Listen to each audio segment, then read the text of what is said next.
induit probablement l'interruption immédiate des travaux de commission. Et on ne voulait pas qu'il y ait interruption des travaux de commission. Nous avons dit qu'on fait comité de conseil des ministres, mais le secrétaire général n'a qu'à faire le PV. Le mois venu, on saisira l'Assemblée. Parce que la loi a dit simplement, après délibération en conseil des ministres. On a délibéré. Mais c'était pour permettre au moins que les travaux de commission se passent. Mais nous, nous avons un petit budget. Nous avons un petit budget. Là, nous avons un petit. Quand même. Alors, et enfin, dernier amalgame. Yow.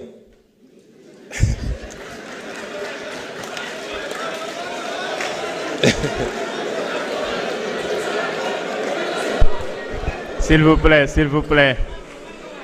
Laissons-le terminer. Xam nga yow.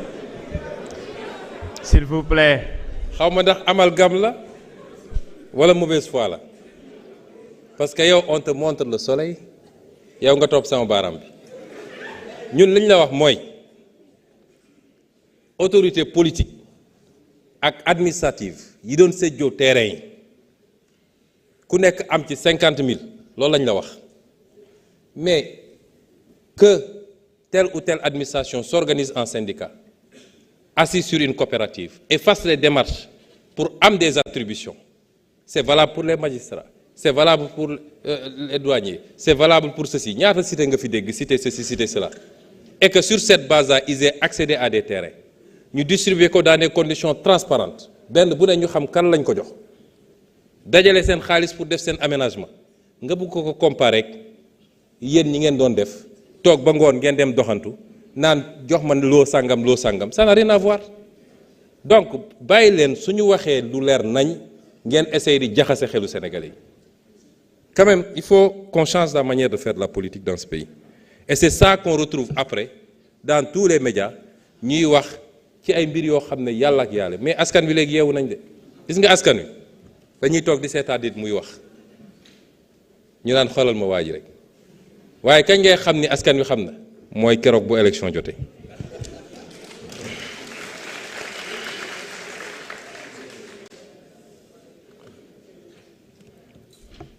Alors,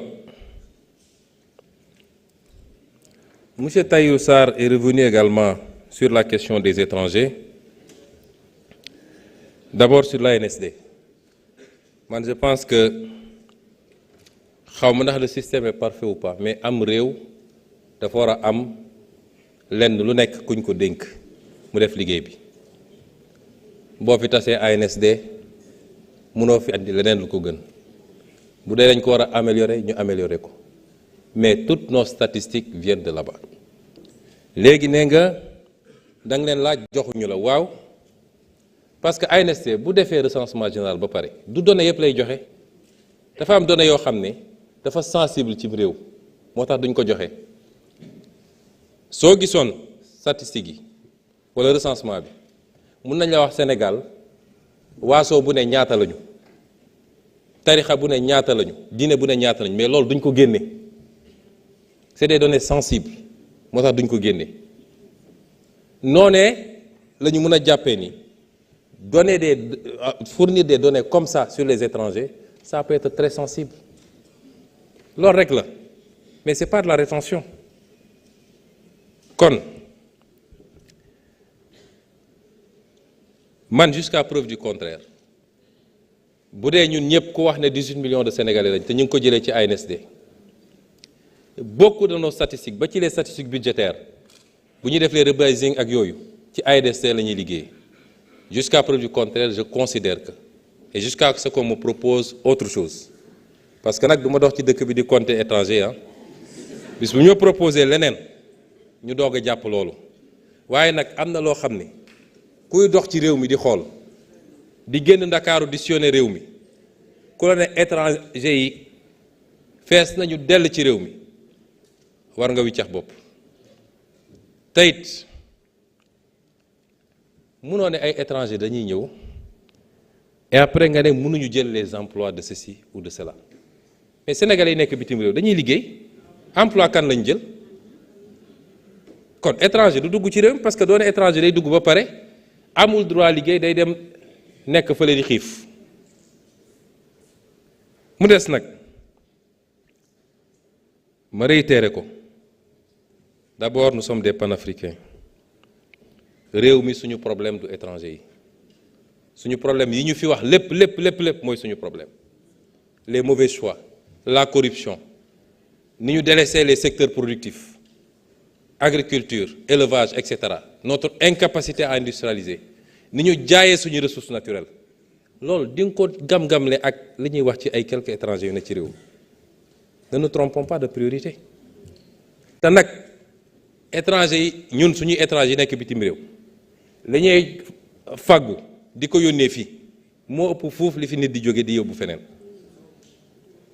kon gérons ces questions avec beaucoup de tact. La seule chose moi d'accord avec vous, ne serait-ce que pour des questions de sécurité, un pays doit normer et savoir la situation des étrangers vivant en son sein.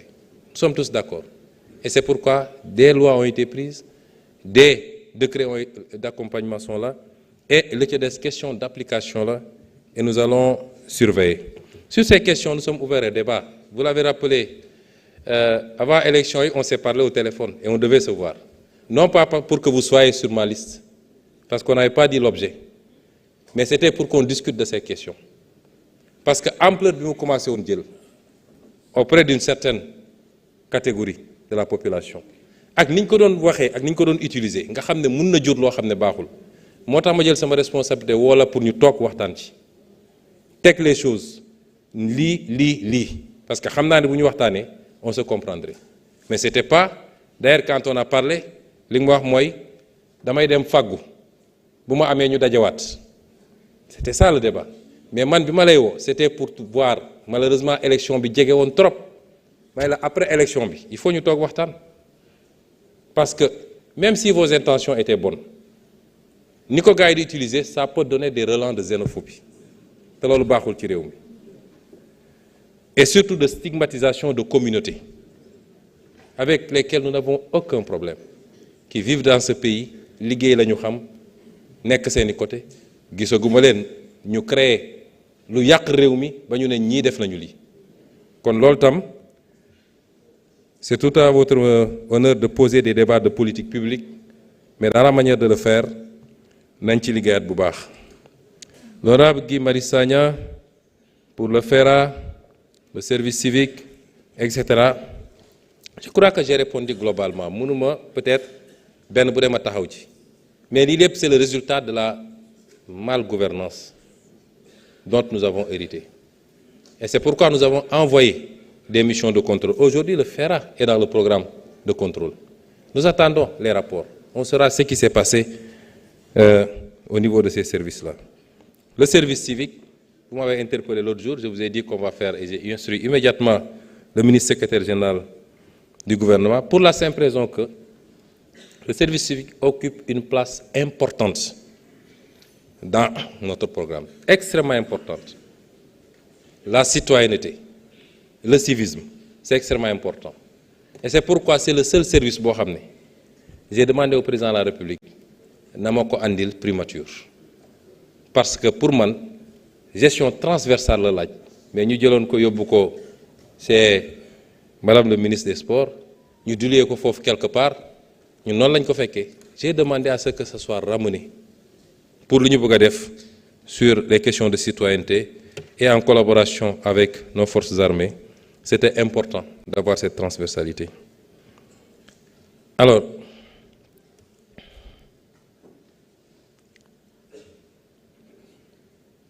je crois que globalement,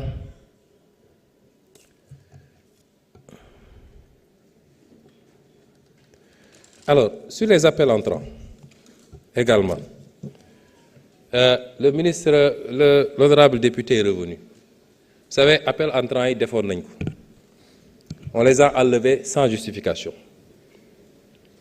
Dans ce pays, on passe d'un programme à un autre sans nous dire pourquoi on le fait. Il n'a pas été démontré que ces appels entrants étaient un handicap ou surenchiraient le coût.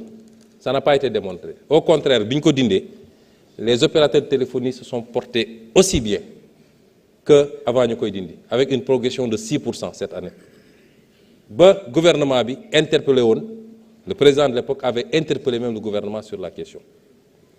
C'est pourquoi j'ai dit avec tous les acteurs nous allons poser le débat, que les gens viennent avec des aspects techniques. Moi je suis fiscaliste, je peux vous dire que fiscalement ça ne posait pas de problème. D'autres vont vous dire est-ce que ça impacte sur les opérations? Ils vont le démontrer.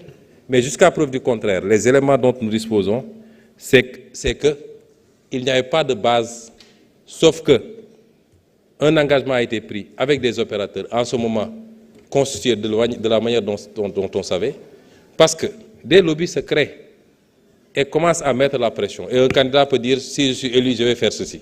On a voulu respecter un engagement, mais il n'y a eu aucune étude, si vous en avez, vous me produisez, qui démontre le caractère nocif de la taxation sur les appels entrants. Aucune. Et à côté, nous avions commencé à en voir les gains et les impacts. C'est pourquoi, sur un certain nombre de questions, j'ai annoncé notre intention, et en disant que nous allons réunir tous les acteurs, nous talk, et s'il nous est démontré que c'est contre-productif, évidemment, nous n'avons aucun problème à revoir notre position. Mais si ce n'est pas le cas, nous ramènerons la mesure pour tout ce que ça peut apporter au pays également sur notre plan. Et je pense que si ça rapportait 50 milliards par an en 2012, ce qui est sûr, c'est qu'aujourd'hui, ce serait peut-être 5 ou 10 fois plus, parce qu'entre-temps, les choses... Ah, il nous dit que c'est la courbe inverse, mais on verra de toute façon. Nous réunirons tous les acteurs et nous traiterons de cette question le moment venu. mbokk yi defe naa lii laa fi jotoon ci intervention deuxième liste bi ñu ngi leen di gërëm